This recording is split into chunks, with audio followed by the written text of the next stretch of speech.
අද මාතෘකාව PRA නැත්නම් සහභාගීත්ව ග්‍රාමීය ගෙවුම. මේකට සහභාගීත්ව ගැමි විමසුම් විශ්ලේෂණය කියලත් බහලා ඇති.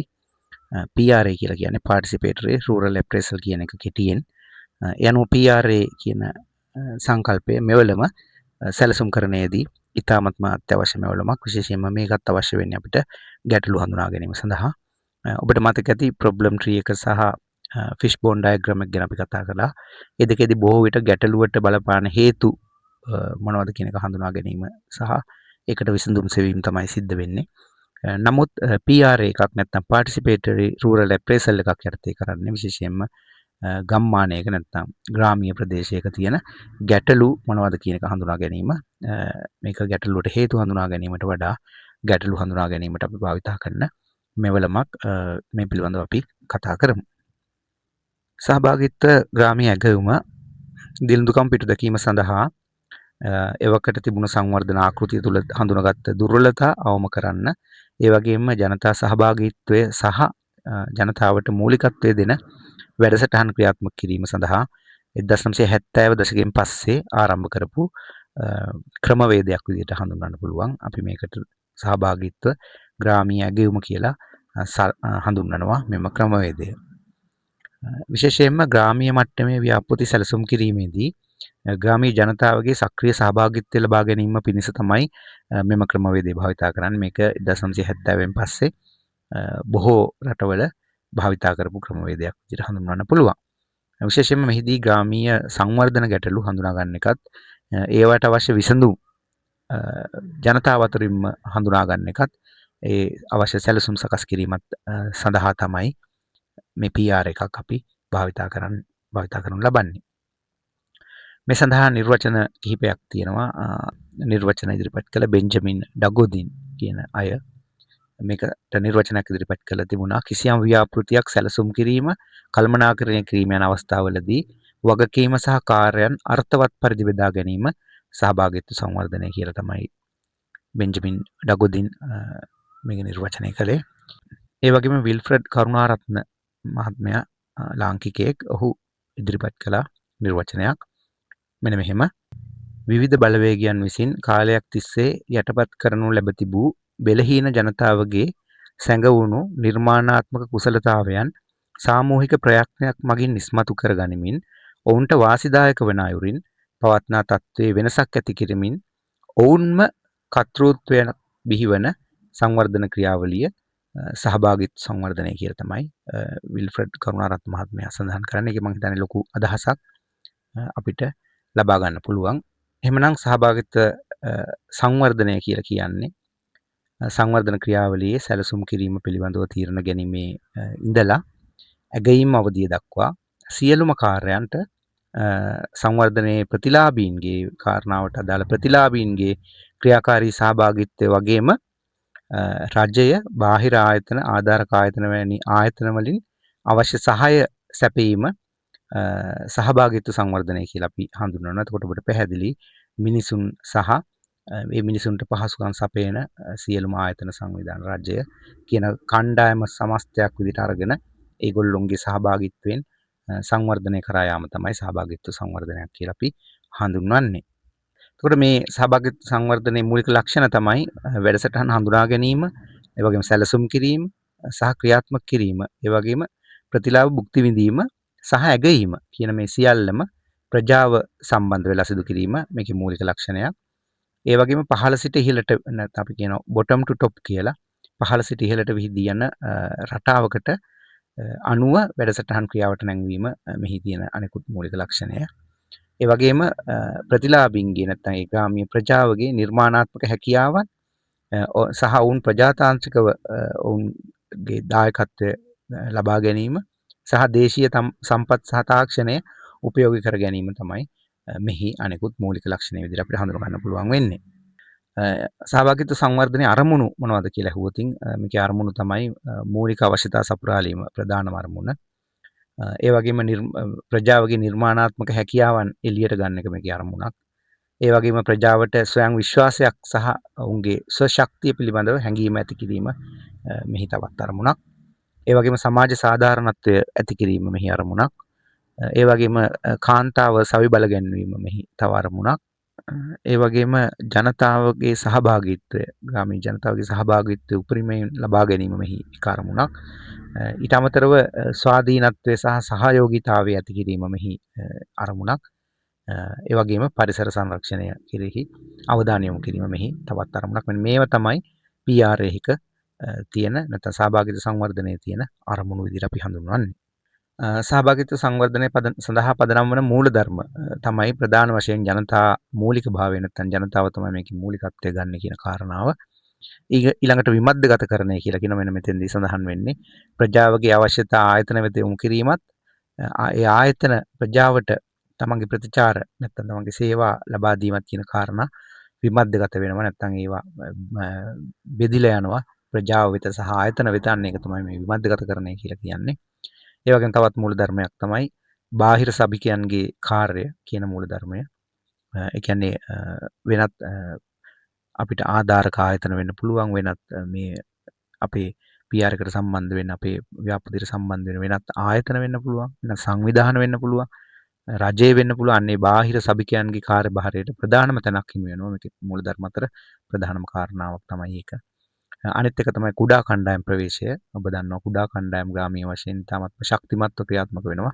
අනේ කුඩා කණ්ඩායම් ප්‍රවේශය මේ PR එකේ අනෙකුත් මූලධර්මයේ විදිහට අපිට හඳුනා ගන්න පුළුවන්.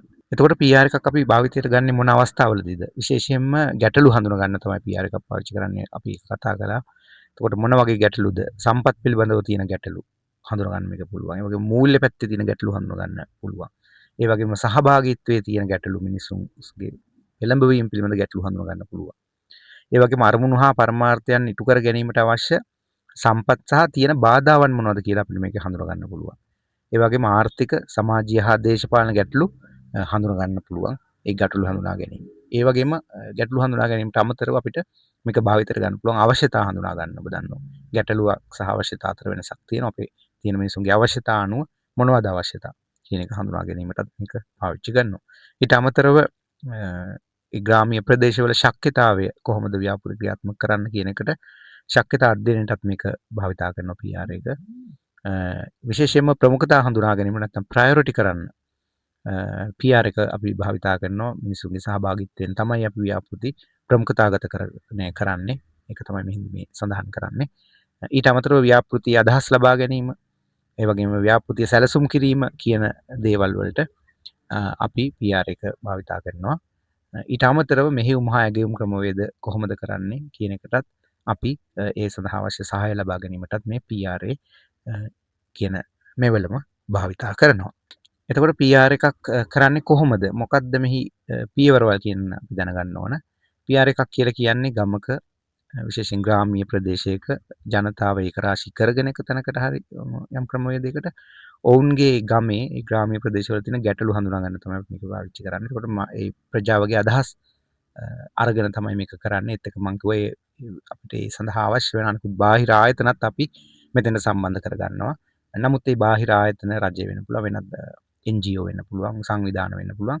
අපි මේ ආයතන වලට ඔවුන්ගේ අදහස් දැක්වීමට නෙවෙයි මෙහිදී මූලිකත්වය දෙන්නේ. එය කරන්නේ නැහැ මෙහිදී ඇත්තටම. ප්‍රජාවගේ අදහස් ලබා ගැනීම තමයි කරන්නේ. ඒ ආයතන අපිට විවිධාකාරයෙන් ඉදිරියේදී මේ කටයුත්තට සම්බන්ධ වෙනවා. එතකොට මේකේ පියවරවල් මෙන්න මේ විදිහට එන්නේ. අපි ඉස්සෙල්ලම අධ්‍යයන කණ්ඩායම් පුහුණු කරන්න ඕන මේ වැඩේට. අවශ්‍ය කණ්ඩායම් පුහුණු කරගන්න ඕන. මේ කාරණාව සඳහා අපිට දත්ත හා තොරතුරු රැස් කිරීම පිළිබඳව පුහුණුවක් ලබා දෙන්න ඕන. කොහොමද දත්ත හා තොරතුරු රැස් කරන්නේ? නැත්නම් මේ මිනිසුන්ට ඒ පිළිබඳ අවබෝධයක් නැහැ. අපි තොරතුරක් ගන්න කොහොමද? දත්තයක් ගන්න කොහොමද කියලා. මොකද දත්ත හා තොරතුරු මත පදනම් වෙනවා ඉදිරියේදී අපේ ගැටලු හඳුනා ගැනීම සහ ව්‍යාපෘති ක්‍රියාත්මක කිරීම. අන්න ඒක නිසා ඒ පිළිබඳ පුහුණුවක් ලබා දීම තමයි පළවෙනි අධීරයේදී සිද්ධ කරන්නේ. පුහුණුව ලැබුවට පස්සේ ශේෂ්ත්‍ර අධ්‍යයනය සිද්ධ කරනවා. ශේෂ්ත්‍රයේ අපි ගිහිල්ලා ගැටලු හඳුනා ගන්නවා, තියෙන සම්පත් හඳුනා ගන්නවා. ඊට පස්සේ වාර්තාව පිළියෙල කිරීම තමයි සිද්ධ කරන්නේ. ඒතකොට ශේෂ්ත්‍ර අධ්‍යයනයේ සහ වාර්තාව පිළියෙල කරන කාරණාවට ඇතුළත් වෙනවා අපි හරස් කඩවිදීම කියන දේ ඔබ අහලා ඇති. හරස් කඩවිදීම කියන්නේ තමන්ගේ ගමේ මැදින් එක තැනකින් පටන් අරගෙන අනිත් කෙළවර දක්වා අපි පාගමනින් යන එක තමයි හරස් කඩවිදීම සත්‍ය වශයෙන් සිද්ධ වෙන්නේ. මෙහිදී තියෙන කඳු, හෙල්, ගංගා මේවා නොසලකා ඒ හරහා අපි ගමන් කිරීම තමයි කරන්නේ. අන්නේ ගමන් කිරීමේදී අපි මැප් එකක් හදාගන්න. නැත්නම් අපි හමු වෙන දේවල් සටහන් කරගෙන යනවා හරස්කඩ ඇවිදීමේදී. දැන් කන්දක් හමු වුණා නම් කන්ද අපි සටහන් කරගන්නවා. වැලක් හමු වුණා නම් වෙල සටහන් කරගන්නවා. ගඟ හමු වුණා නම් ගඟ. එතකොට ගමේ ඇත්තටම හරස්කඩක් තමයි මේකේ ඉන්නේ. ඒක සිතියමකට ගත්තාම ගමේ හරස්කඩ එනවා. ඒ වගේම ඓතිහාසික කාල රේඛාව කියලා කියන්නේ අපි මේ ඓතිහාසිකව කොහොමද මේ ගම විකාශනය වුණේ කියන කරුණු පිළිබඳව තොරතුරු රැස් කර ගැනීම. ඒ වගේම අපි මේ හරස්කඩ ඇවිදීමෙන් පස්සේ සිතියම් සකස් කර ගැනීම සිදු කරනවා. ඊට අමතරව ඍතුමය දින දර්ශන නැත්නම් වැසි කාල, පායන කාල මෙන්න මේවා පිළිබඳ දින දර්ශන සකස් කර ගැනීමත් මේ ගමේ අදාළව කරනවා. ඊළඟට අර්ධ ව්‍යුහගත සම්මුඛ සාකච්ඡා අපි හමු වෙන මිනිස්සුත් එක්ක කතා කරලා කරන තොරතුරු ලබා ගැනීම අපි කරනවා. ඒ වගේම රූප සටහන්, ඒ වගේම වත්කම් මොනවද තියෙන්නේ, සම්පත් මොනවද තියෙන්නේ කියන ඒවා පිළිබඳ ශ්‍රේණිගත කිරීමේ තොරතුරු ඇතුළත් කර ගැනීම කරනවා. ඊට පස්සේ අපි මේ හරස්කඩ චාරිකාවෙන් පස්සේ මේ පිරිස එකතු කරගෙන තමයි අපි මේ ව්‍යුහගත සම්මුඛ සාකච්ඡා, රූප සටහන් ඇඳීම, වත්කම් ශ්‍රේණිගත කිරීම, සිතියම් ඇඳීම මේ සියල්ල කරන්න අපි මිනිසුන් එක තැනකට ඒකරාශී කරගෙන උන්ගේ අදහස් අරගෙන ප්‍රජාතන්ත්‍රවාදීව හැමෝටම අවස්ථාව දීලා තමයි මේ වැඩේ කරන්නේ. මේකට ලොකු බෝඩ් එකක් පාවිච්චි කරනවා. අපි ඒකේ සුදු පාට කොලයක් අරගෙන මේකේ අඳිනවා. මේ වගේ විවිධ ක්‍රම පාවිච්චි කරනවා. අපි බ්‍රේන් ස්ටෝමින් කියනවා. අපි බුද්ධි කලම්බණය කරනවා මේ මිනිස්සුත් එක්ක කතා බහ කරලා ප්‍රශ්න අහලා ඒ විදිහට ඔවුන් සක්‍රියව මේකට සම්බන්ධ කරගෙන අපි ඒව සටහන් කරගෙන ගැටලු විග්‍රහ කිරීම තමයි මේ PR එකකදී සිද්ධ වෙන්නේ. ඒකට තමයි අපි පාර්ටිසිපේටරි රූරල් ඇප්‍රේසල් කියලා සඳහන් කරන්නේ. ඊට පස්සේ අපි ගැටලු හඳුනාගත්තට පස්සේ අපි ඒක කොලයක වගේ සටහන් කරගන්නවා. ඊට පස්සේ අපි ව්‍යාපෘති පිළියෙල කිරීම අවශ්‍ය වෙන මේ ගැටලු විසඳ ගන්න. අන්න ඒ සඳහා අපි අර සියලුම පාර්ශ්වයන් එතෙන්දී සම්බන්ධ වෙනවා. අර මම කිව්වා බාහිර පාර්ශ්ව ඇතුළු ඒ ගමේ මිනිස්සු ඇතුළු සියලුම කණ්ඩායම සම්බන්ධ කරගෙන වැඩමුළුවක් විදිහට එක තැනකට ගෙනල්ලා ගමේ පන්සලට හරි පොදු ස්ථානයකට හරි මේ කටයුත්ත කරනවා. අපි මෙහිදී ගැටලුව පිළිබඳ අදහස් ගන්නවා. විශේෂයෙන්ම අපි ගමේ හඳුනාගත්ත ගැටලු ගැන විතරයි මතුවෙන්න තියෙන ගැටලු සහ අපේ හිතේ තියෙන ගැටලු නිකන් සංකල්පයෙන් වශයෙන් තියෙන ගැටලු ගැන අපි කතා කරන්නේ නැහැ මෙතෙන්දී. ඒ සඳහා අවස්ථාව ලබා දෙන්නේ නැහැ. කෙලින්ම ගමේ අපි හඳුනාගත්ත ඍජුවම තියෙන ගැටලු පිළිබඳව පමණක් අවධානය යොමු කිරීම තමයි මෙහිදී සිද්ධ කරන්නේ. ඒ වගේම අපි එහිදී කාඩ්පත් ක්‍රමයක් පාවිච්චි කරනවා. කාඩ් එකක් අරගෙන එක ගැටලුවක් එකේ ලියනවා. අන්න ඒ විදිහට තමයි මේකේ අපි ගැටලු පිළිබඳව අවධානය යොමු කරන්නේ. මේ ගැටලු හඳුනා ගන්නකොට මේ ගැටලුවට විසඳුම් දෙනකොට අපි ඍණාත්මක විදියට කරන්න බැරි දෙයක් විදියට දකින්නේ නැහැ. අපි ඒක ධනාත්මකව තමයි සඳහන් කරන්නේ. ඒක විශේෂත්වයක්. ඊට පස්සේ අපි මේ ගැටලු හඳුනාගත්තට පස්සේ නියමිත ගැටලුව හඳුනාගෙන ප්‍රධාන ගැටලුව අපි ගැටලු ගස පිළියෙල කරනවා. මිනිසුත් එක්ක එකතු වෙලා මේ ගැටලුවට බලපාන හේතුව මොකක්ද අපිට අර ඇයි කියන ක්‍රමවේදය 5Y ක්‍රමවේදය පාවිච්චි කරන්න පුළුවන්. ඇයි මෙහෙම උනේ කියලා. ඒ විදිහට අපිට ගැටලු ගස පිළියෙල කරගන්න පුළුවන්. ඒ අනුව අපිට ගැටලුවට බලපාන හේතු හඳුනා ගන්න පුළුවන්. ඒ වගේම මේ හේතු විසඳලා අපි ලබා ගන්න පිළියම් නැත්නම් අපි අරමුණු ඉෂ්ට සිද්ධ කර ගැනීම ඇතුළත් කරගන්න පුළුවන්. අපි මේ සඳහා ගැටලු ගස සහ අරමුණු ගස කියන සංකල්ප දෙකම ඔබ මේ වෙනකොටත් අධ්‍යයනය කරලා තියෙනවා. අන්නේ සංකල්ප දෙක භාවිතා කරන එක මිනිසුත් සමග එකතු වෙලා ඔවුන් ලවාම ගැටලු ගස සහ අරමුණු ගස පිළියෙල කර ගැනීම තමයි මෙහිදී සිද්ධ වෙන්නේ.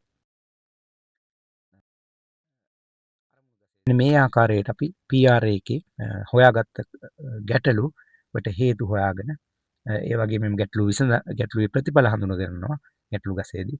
ඊට පස්සේ ප්‍රතිඵල ඉලක්ක කරගෙන අපි අරමුණු ගස පිළියෙල කර ගැනීම සිද්ධ වෙනවා. එතකොට අපි ක්‍රියාත්මක කරන්න ඕන ව්‍යාපෘති මොනවද කියන එක මේ තුලින් මතුවෙනවා ඉබේම. ඒ අනුව අපිට පුළුවන් ඒව ප්‍රමුඛතාගතකරණය කරන්න නැවත ඒ මිනිස්සුම යොදාගෙන ප්‍රමුඛතාගතකරණය කරන්න පුළුවන්. එතකොට මෙන්න මේ විදිහට තමයි අපිට එන ව්‍යාපෘති හඳුනා ගන්න පුළුවන් වෙන්නේ.